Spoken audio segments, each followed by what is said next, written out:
Buradakiler topal değil, şikast değil. Niye gelip yana saklayabilme? Burada işleyen oğlanlardan sen koçak oğlan değilsen ki sen gelip burada dersen ki bana benim kutusu benim özüm. Torpak senin torpağındı.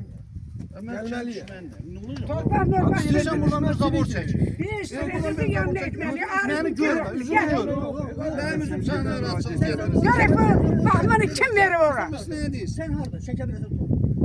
Kardeşim orada gel yakşı. Benim orada bir kırkırdık. Sana adam bir ev verirler kardeşim. Bu kadar mesuliyet oluyor. O şeyi takıp aldı. Hadi bir cemaat. Gitmemişsiniz de oraya.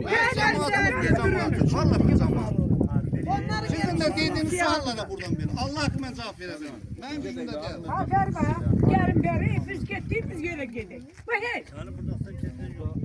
Prezidentin yanına gitme herhalde. Bura ne diyorsun? Bura ne diyorsun? Bu icra bahçesinin adamı da